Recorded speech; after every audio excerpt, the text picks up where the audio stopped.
ബിജുടെ music കേട്ടിട്ടേ ഈ പലരും ഉറങ്ങി പോകുന്നുണ്ട്. അത് ശരിക്കും പറയാം അത് കോംപ്ലിമെന്റ് ആണോ അല്ലെങ്കിൽ അത് കംപ്ലൈന്റ് ആണോ? ഒരു ലേഡി വിളിച്ചിട്ട് ഇത് കേട്ടിട്ട് പുള്ളിക്കാരിക്ക് ഒരു ഡിപ്രഷനുള്ള അവരാന്ന് തോന്നുന്നു. അവർക്ക് സൂയിസൈഡൽ ടെൻഡൻസി കൂടിയെന്ന് ഈ പാട്ട് കേട്ടിട്ട് കേട്ടിട്ട്. തിരികെ ഞാൻ വരുമെന്ന വാർത്ത കേൾക്കാനായി ഗ്രാമം കോതിക്കാറുണ്ടെന്നും. സങ്കടപ്പാട്ടുമാണ്. എനിക്ക് പോകാൻ പറ്റുന്നില്ല. അപ്പൊ അതിന്റെ സങ്കടമൊക്കെ ആയിട്ട് അപ്പൊ ഇത് കേൾപ്പിച്ചു. അത് ഓക്കെയാണ്. പിന്നെ നോക്കുമ്പോ ഇത് തളർന്നേ ഞാൻ കട്ടിലിരുന്ന് ചെയ്യണം. അപ്പുറത്ത് കിടക്കണം ഈ പാട്ട്. നമ്മൾ എൻട്രി ടു മലയാള സിനിമ. അതെ അല്ലേ? പിന്നെ ഹിറ്റുകൾ തൂരെ വാലിക്ക് വല ഹിറ്റ്.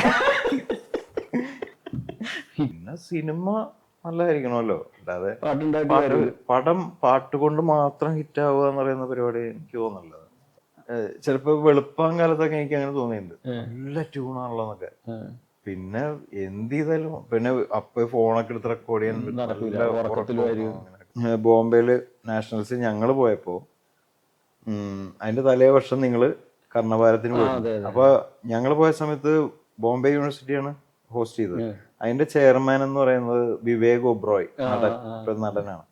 പുള്ളി ഞങ്ങളുടെ അടുത്ത് വന്ന് പറഞ്ഞു, Albert's college so last years play. പുള്ളി കഥകളി പോലെയൊക്കെ അഭിനയിച്ച് കാണിക്കുക പുള്ളി ഞങ്ങളുടെ മുമ്പിൽ. ഈ പാട്ടുപാടി മഴ പെയ്യുന്നതിനെ കുറിച്ച് എന്താണ് അഭിപ്രായം? പാട്ടുപാടി മഴ ഇപ്പൊ നമ്മള്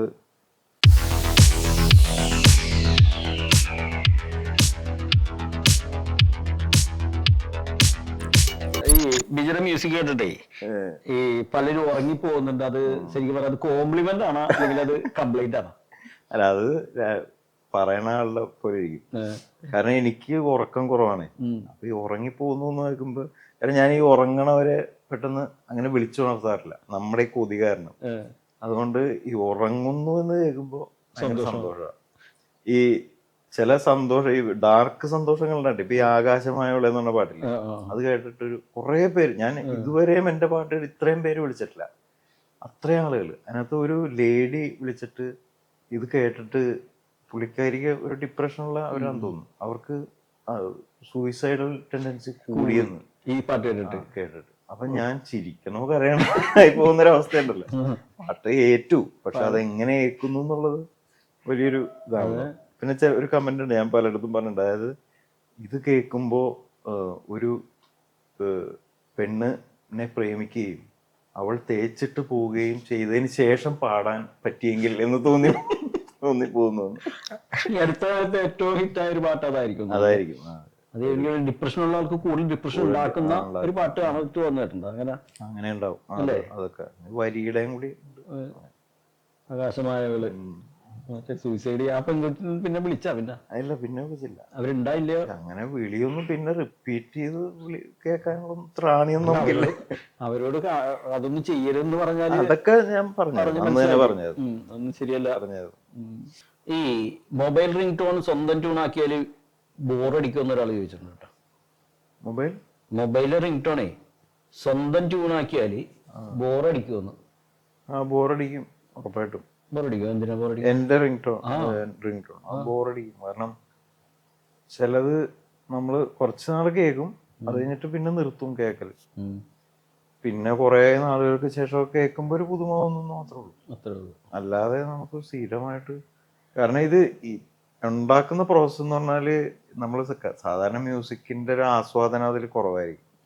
ഓരോ പണിയും നമ്മൾ അറിഞ്ഞുകൊണ്ട് ചെയ്യുക, മിക്സ് ചെയ്യുക, മറ്റേ മറിച്ച് കുറയ്ക്കുക, കൂട്ടുക, തബല കളയുക, മറ്റേ തബല ഇടുക, ഗിറ്റാർ മറ്റേ മറിച്ച് ഇങ്ങനെ കേട്ടേ ആ പാട്ടിന്റെ ഒരു എന്താ പറയുക മെക്കാനിക്കൽ സാധനമായി മാറുമല്ലോ. പിന്നെ അതിന്റെ പാട്ടായിട്ട് ആസ്വദിക്കണമെങ്കിൽ കുറെ കഴിയും.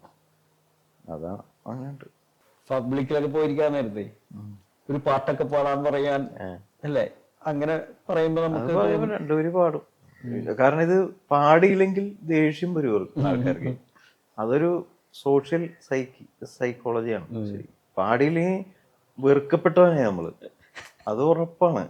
അവന്റെ ഒരു ജാട രണ്ടുപേരും പാടി സമാധാനം പരിപാടിയാണ്. അതെ, കൂടുതലും അങ്ങനെ ഇറിറ്റേറ്റ് ചെയ്യേണ്ട മാക്സിമം നമ്മളൊരു സന്തോഷത്തോടെ പോവുക. ഇറിറ്റേഷൻ നമ്മൾ കാണുന്നതാണല്ലോ, വെറുതെ ഇറിറ്റേഷൻ. നേരത്തെ പറഞ്ഞ പോലെ മഞ്ഞിലെ ഇത് പറഞ്ഞ പോലെ വെറുതെ എന്തിനാണെന്ന് അറിയില്ല. അതെ വെറുതെ അതെ വെറുതെ ഇഷ്ടമാണ്, എന്തിനാന്നറിയില്ല, ഒരു ശല്യവും ചെയ്യില്ല എന്നൊക്കെ പറഞ്ഞ MTയുടെ ഒരു അതേപോലെ എനിക്ക് തോന്നുന്നു. വെറുതെ ഇഷ്ടമല്ല, എന്തിനാന്ന് അറിഞ്ഞൂടാ, വെറുതെ ഒട്ടും ഇഷ്ടമല്ല, അതുകൊണ്ട് ഞാൻ ഇടയ്ക്ക് ചൊറിഞ്ഞുകൊണ്ടിരിക്കുന്നു. അങ്ങനെ കുറെ പേരുണ്ട് ഫേസ്ബുക്കിലൊക്കെ നമുക്ക് തോന്നാറുണ്ട് അങ്ങനെ. ആദ്യത്തെ പരിപാടികളൊക്കെ ഇങ്ങനെയായിരുന്നു. ഈ ലാൽ ജോസിന് ആദ്യമായിട്ട് പാട്ട് ട്യൂൺ കൊടുത്തപ്പോ പുള്ളി അപ്പൊ തന്നെ ഓക്കെ അടിച്ചാല് പുള്ളി ഇതുവരെ മാറ്റി പറഞ്ഞല്ലോ. ഓക്കെ അടിച്ച് ആദ്യത്തെ ഈ തിരികെയാണ് ആദ്യം ചെയ്തത്. അത് ഓക്കെ അടിച്ചിട്ട് ഞാൻ തന്നെ അത് മാറ്റുകയാണ് ചെയ്തത്. ആദ്യത്തെ ട്യൂൺ രണ്ട് ട്യൂൺ ആദ്യം ചെയ്തത് പുള്ളി കേട്ടിട്ട് ഓക്കേടാ അത് മതി. ഞാൻ പാടി നോക്കിട്ട് മറ്റേ വഞ്ചിയോടെ സാധനം. അപ്പൊ ആദ്യത്തെ ട്യൂൺ എങ്ങനെയായിരുന്നു? അതാണ് വിറ്റ്. അപ്പൊ പനച്ചൂരാൻ ഇത് കാസറ്റാക്കി ഇറക്കിയത്, അത് അറിയാലോ പണ്ട്. അപ്പൊ പുള്ളിയുടെ ട്യൂൺ തിരികെ ഞാൻ വരുമെന്ന വാർത്ത കേൾക്കാനായി ഗ്രാമം കൊതിക്കാറുണ്ട്, എന്റെ ഗ്രാമം കൊതിക്കാറുണ്ട്. ഇത് മനച്ചൂരാന്റെ വർഷം. മനച്ചൂരാൻ ഓൾറെഡി കാസറ്റ് ഇറക്കിയിട്ടുള്ള പാട്ട്. നല്ല രസമുള്ള ട്യൂൺ, കേട്ടിരിക്കാം. എല്ലാം ഒരേപോലത്തെ ട്യൂണാണ്. വിടുവായൻ തവളകൾ പതിവായി കരയുന്ന നടവരമ്പോർമയിൽ കണ്ടു. ഇതാണ് ട്യൂൺ. പുള്ളി തന്നെ പാടിയിട്ട് അപ്പൊ ഒരു പ്രത്യേക ഒരു അട്രാക്ഷൻ. അപ്പൊ ഇത് ബ്രേക്ക് ചെയ്യാൻ ഭയങ്കര പണിയാണല്ലോ. അപ്പൊ മുകളിലാണല്ലോ തുടങ്ങണേ. അപ്പൊ അതിന്റെ ചായ വരണ്ടെന്ന് വെച്ചിട്ട്, കാരണം ഇത് ഒരുപാട് ഒരു കേട്ടിട്ടുള്ള ഒരു കവിതയാണ്. അപ്പൊ അത് ചെയ്തപ്പോ ഒരു കവിത, അപ്പൊ ലാലുവേട്ടൻ പറഞ്ഞത് നമ്മള് ദുബായില് വെറുതെ കുറച്ച് പേര് ചേർന്നിട്ട് ഞായറാഴ്ച കൂടുമ്പോ ഡെസ്കിൽ കൊട്ടിയൊരു കവിത പാടും. നമ്മൾ ഈ ഷാപ്പ് പാട്ട് എന്നൊക്കെ പറഞ്ഞ പോലെ ഒരു കവിത ഇഷ്ടപ്പെടുന്ന ആൾക്കാരെന്നുള്ള പാട്ട്. അപ്പൊ അങ്ങനെയാണല്ലോ, വെറുതെ ഡെസ്കിൽ കൊട്ടണ ഒച്ചയും പാട്ടും മാത്രം മതി, പിന്നെ കോറസ് വരുന്നു. അപ്പൊ തിരികെ ഞാൻ വരുമെന്ന വാർത്ത കേൾക്കാനായി ഗ്രാമം കോതിക്കാറുണ്ടെന്നും.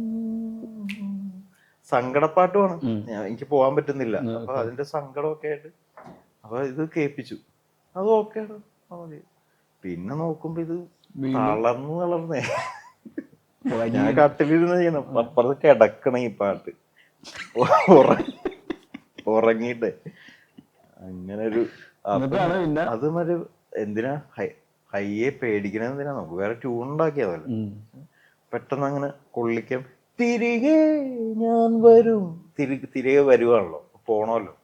തിരികെ ഞാൻ വരും എന്ന വാർത്ത കേൾക്കാൻ ഗ്രാമം കൊതിക്കാറുണ്ട്. അങ്ങനെ ഓക്കെ, പുള്ളി ഹാപ്പി.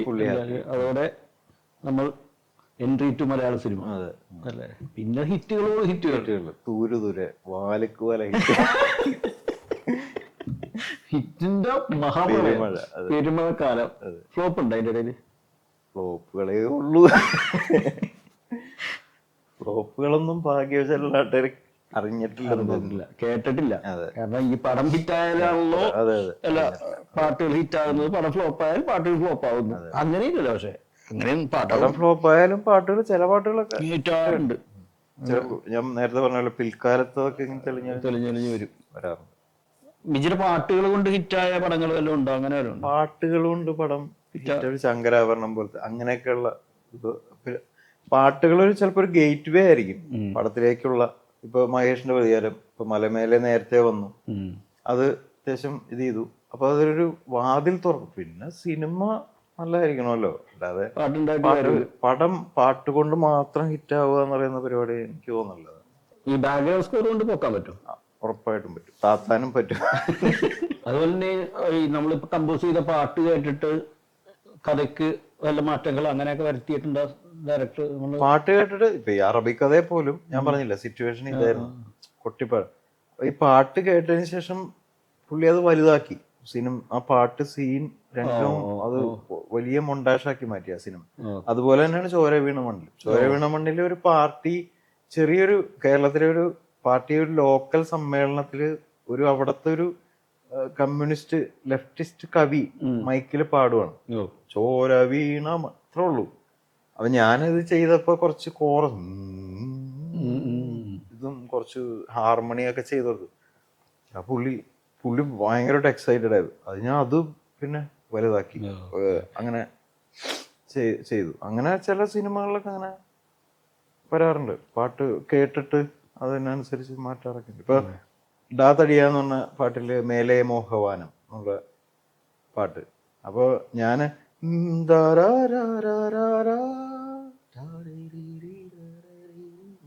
കണ്ടാൽ ആടും മീറത്തണ്ടും താനേ ഗാനം മൂളും പെണ്ണെ നിന്നെ കണ്ടാൽ, അതിന്റെ പേര് അല്ലാ അല്ലാ മേരെ അല്ലാ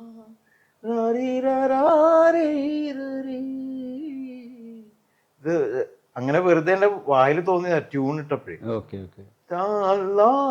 പക്ഷെ ഇത് ക്രിസ്ത്യൻ ബാക്ക്ഗ്രൗണ്ടിലുള്ള ഒരു സിനിമയാണ്. അപ്പൊ അത് ഇങ്ങനെ മാറ്റും, അത് മാറ്റാനും തോന്നുന്നില്ല. വേറെ വരിയൊക്കെ എഴുതി നോക്കി, വേണു മറ്റേ മൈറ്റിലെ വേണു ആണ് എഴുതിയത്. അവസാനം ഇതുവരെ ഇത് ചെയ്തിട്ട് എന്ത് ചെയ്യുന്നത്, അത് തന്നെ ഇട്ടോ നമുക്ക് ചിത്രീകരിക്കുമ്പോ വേറെ നോക്കാന്ന് പറഞ്ഞിട്ട് അല്ലാ അല്ലാ മേരെ അല്ല മേരി ദുആയേ പരി ഇല്ല ഇല്ല മണ്ണിലില്ല നിന്നെ വെല്ലും പുഞ്ചിരി എന്നാക്കി വരി. മറ്റേ ഇവരെ ഒരു മുസ്ലിം വീട്ടിൽ കല്യാണത്തിന് മുമ്പ് അവിടെ ഒരു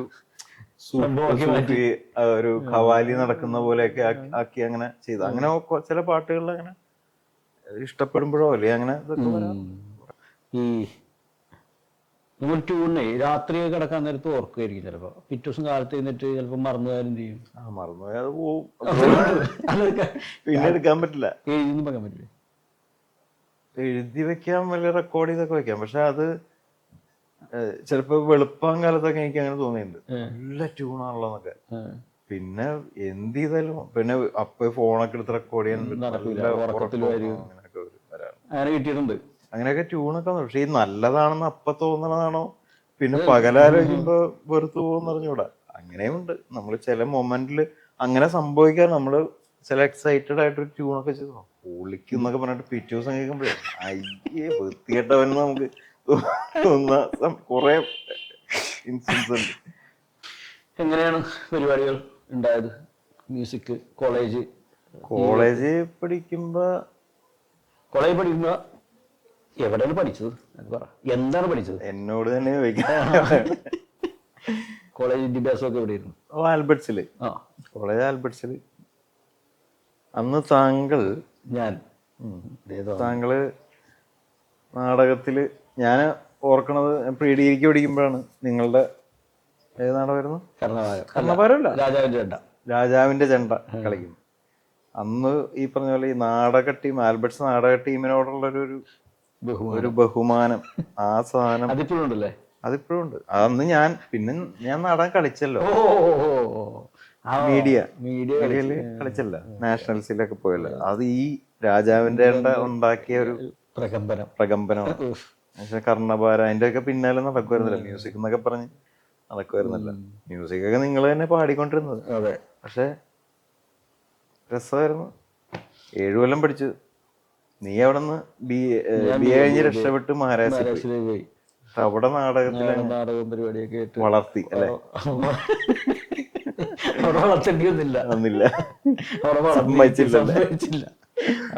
വളർന്നിരിക്കുന്നു. അത് കഴിഞ്ഞിട്ട് പിന്നെ ബിജി ബികോം എംകോം ആയിരുന്നു. 7 കൊല്ലം എംകോം കഴിഞ്ഞിട്ട് പിന്നെ സജീവ മ്യൂസിക് രാഷ്ട്രീയത്തിലേക്ക് ഇറങ്ങി അല്ലേ? ഇലക്ഷൻ മത്സരിച്ചില്ലേ അവിടെ? ആർട്സ് ക്ലബ് സെക്രട്ടറി ആയിരുന്നു. വമ്പിച്ച ഭൂരിപക്ഷത്തിൽ ജയിച്ചു. വലിയ 17 വോട്ട്. അല്ല, ഇപ്പോഴത്തെ അവസ്ഥയിൽ അത് വലിയ വോട്ടാണ്. മറ്റേ പഞ്ചായത്ത് ഇലക്ഷൻ 2 വോട്ട് 3 വോട്ടിനൊക്കെ. അല്ല, കോളേജ് സാധാരണ ഇലക്ഷനൊക്കെ ഇത്ര വോട്ട് അധികം അങ്ങനെ. എനിക്ക് 100 വോട്ടിന് ഭൂരിപക്ഷം UC ആയിട്ട് മത്സരിച്ചപ്പോ. നീ എന്തായാലും ജനറൽ സെക്രട്ടറിയാ? UC university union councillor. അല്ല, അന്ന് നിങ്ങൾ ഈ നാടകക്കാരന്ന് കോളേജ് സൂപ്പർ സ്റ്റാറുകളായിരുന്നു. എനിക്കിപ്പോൾ ഓർമ്മയുണ്ട്. നിങ്ങൾ എല്ലാവർക്കും എവിടെയും ഈ നടന്മാർക്കും നടിമാർക്കും ഒക്കെ കിട്ടുന്ന അട്രാക്ഷൻ ഇല്ല, അത് കോളേജിൽ നാടകക്കാർക്കുള്ളതാണ്. അതിപ്പോഴും ഓർമ്മയുണ്ട്. കാരണം വായെടുത്ത തമാശകളും കൗണ്ടറുകളും പിന്നെ ഇവരെ എവിടെയെങ്കിലും കണ്ടു കിട്ടുക എന്നൊക്കെ പറഞ്ഞാൽ ശരിക്കും അങ്ങനെ എനിക്ക് തോന്നിയിട്ടുണ്ട് നാടകക്കാരുടെ ഒരു പ്രസൻസ്. പിന്നെ യൂണിവേഴ്സിറ്റി നാഷണൽസും ഒക്കെ വിജയിച്ച് വരുന്ന ടീമാണല്ലോ. അങ്ങനെ ഒരു സാധനം ദിലീപ്, നീ, അതുപോലെ ഡൊമിനിക്, അനു സക്കറിയ അല്ലേ, ഇത്ര സജീവമായിരുന്നു അന്നത്തെ നാടക ടീം. സജീവം ഭയങ്കര രാജാക്കന്മാരായിരുന്നു. എനിക്കിപ്പോഴും ഓർമ്മയുണ്ട് ഈ ബോംബെയില് നാഷണൽസ് ഞങ്ങൾ പോയപ്പോൾ അതിന്റെ തലേ വർഷം നിങ്ങൾ കർണഭാരത്തിന് പോയി. അപ്പൊ ഞങ്ങൾ പോയ സമയത്ത് ബോംബെ യൂണിവേഴ്സിറ്റിയാണ് ഹോസ്റ്റ് ചെയ്തത്. അതിന്റെ ചെയർമാൻ എന്ന് പറയുന്നത് വിവേക് ഒബ്രോയ്, നടനാണ്. പുള്ളി ഞങ്ങളുടെ അടുത്ത് വന്ന് പറഞ്ഞു, Albert's college so last years play. പുള്ളി കഥകളി പോലെയൊക്കെ അഭിനയിച്ച് കാണിക്കുക പുള്ളി ഞങ്ങളുടെ മുമ്പിൽ. ഗ്രേറ്റ് പറഞ്ഞിട്ട് അതിനെ ഓർമ്മയുണ്ട്. തരംഗം ഉണ്ടാക്കുന്ന പരിപാടിയാണ്. ഈ പാട്ടുപാടി മഴ പെയ്യുന്നതിനെ കുറിച്ച് എന്താണ് അഭിപ്രായം? പാട്ടുപാടി മഴ ഇപ്പൊ നമ്മള് പാട്ടുപാടി മഴ പെയ്ക്കണം എന്ന് പറഞ്ഞാൽ ഇപ്പൊ നമ്മള് ക്രിക്കറ്റ് കളിക്കുമ്പോ മഴ പെയ്യാറില്ലേ? അതല്ലെന്ന് മറ്റേ ഏതൊരു ആഘോഷം പാടുമ്പോ മഴ പെയ്യുന്നൊക്കെ അങ്ങനെ പെയ്യണമെന്ന് മാത്രമേ ഉണ്ടാവുള്ളൂ. എനിക്ക് തോന്നുന്നു നടക്കുമെന്ന് വെച്ചാല് ഇതിനകത്ത് 2 ലെയറുകളുണ്ട്. ഇതൊക്കെ ഈ ഇത്തരം മിത്തുകളൊക്കെ, ചില മിത്തുകളെ ശല്യം ചെയ്യാത്ത മിത്തുകളൊക്കെ ആസ്വദിക്കാൻ കേൾക്കുമ്പോ ഒരു രസമൊക്കെ ഉണ്ടല്ലോ. താൻസൻ ദീപം തെളിയിച്ചു, മിയാക്കി മൽഹാർ പാടിയപ്പോ മഴ പെയ്തു സ്വയം ഇത് ചെയ്യുന്നു, ത്യാഗരാജസ്വാമികള് വിളക്ക് കൊളുത്തുന്നു, ചെമ്പൈ മഴ പെയ്യുന്നു എന്നൊക്കെ. ഇപ്പൊ കേൾക്കുമ്പോ അതൊരു നാടകം പോലെ, നാടകത്തിനുള്ള മെറ്റീരിയലാ, ഈ സിനിമയ്ക്കുള്ള മെറ്റീരിയലാണ്. അതിനപ്പുറത്ത് നമ്മള് അത് ഇല്ലെന്ന് പറഞ്ഞാലും തെറിയേക്കും, ഉണ്ടെന്ന് പറഞ്ഞാലും തെറിയേക്കുന്നുണ്ട്. തൽക്കാലത്തേക്ക് വേണമെങ്കിൽ പെയ്യാം, പെയ്യാതിരിക്കാം, അങ്ങനെ പറയുന്നതായിരിക്കും അല്ലേ? പിന്നെ ഇതിന്റെ കമന്റിന്റെ അടിയിൽ പഴയ കാലാവസ്ഥ പ്രവചനം നടത്തണമല്ലേ, മഴ പെയ്യാനും പെയ്യാതിരിക്കാനും മ്യൂസിക്കിൽ മഴ പെയ്യാനും പെയ്യാതിരിക്കാനും സാധ്യതയുണ്ട് എന്ന് പറഞ്ഞ് പിരിയുന്നതായിരിക്കും നല്ലത്. പക്ഷെ ഇതൊക്കെ നമ്മളുടെ അകത്ത് ഉള്ളൊരു മഴ സംഭവിക്കാം മ്യൂസിക്കില്. അങ്ങനെ ഒരു ക്വാളിറ്റി ഉണ്ട് മ്യൂസിക്കിൽ എന്ന് ഞാൻ വിചാരിക്കുന്നുണ്ട്. നമ്മളെ അകത്ത് കുളിരുണ്ടാകുക, അകത്ത് ചൂടുണ്ടാകുക,